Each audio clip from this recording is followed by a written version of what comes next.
What's up? This is Rev with a pre-Thanksgiving thought. In 2 Samuel 9, David has come to the point where he could max relax. He has experienced now the fulfillment of his destiny.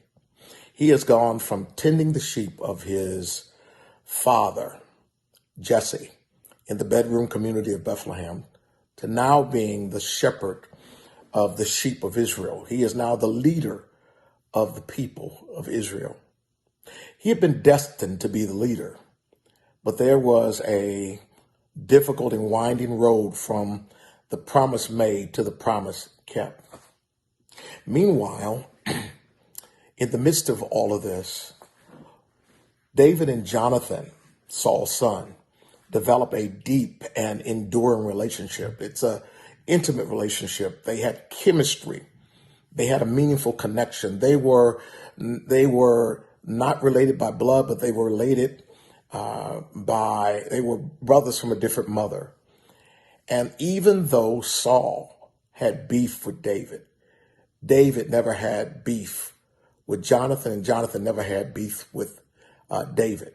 In fact, they made a pact, a promise, that no matter what happened in the future, that they would always make sure that their respective descendants respected each other's family, and not only respected each other's family, but would connect with and celebrate with and look out for one another.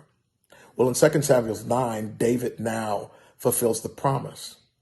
Saul, with whom he had been at variance, and Jonathan, with whom he had been at one, have been killed on Mount Gilboa. David then makes his move to solidify the nation under his rule. Now all the fighting is over, and the only question is, will David keep his word? Well, in 2 Samuel 9, he does. He asks whether or not there is anyone from the house of Saul and to whom he could show kindness. And he receives the word that there is a son by the name of Mephibosheth, who is the son of Jonathan.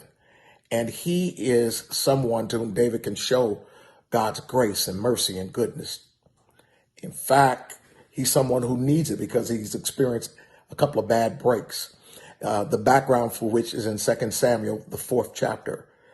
We learn that Mephibosheth experienced a tragic accident as a child, as he was being carried out of the palace in a state of emergency.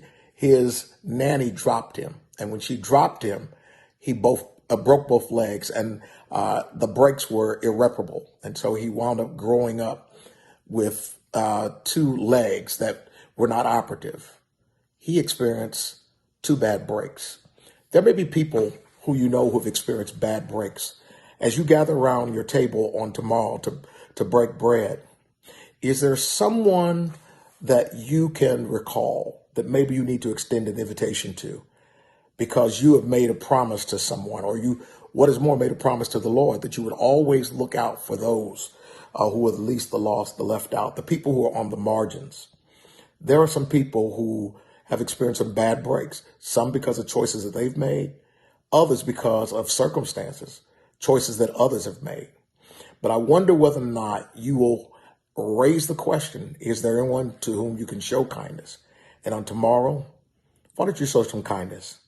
Invite someone over who didn't expect it, or in the season of COVID, perhaps the advisable thing to do is to take them a plate, or to make them make a call and let them know you were thinking about them, or leave them a note to let them know on an occasion when families come together and their family may not be present or may have gone on to glory, that they're not forgotten, that they're still a part of God's family.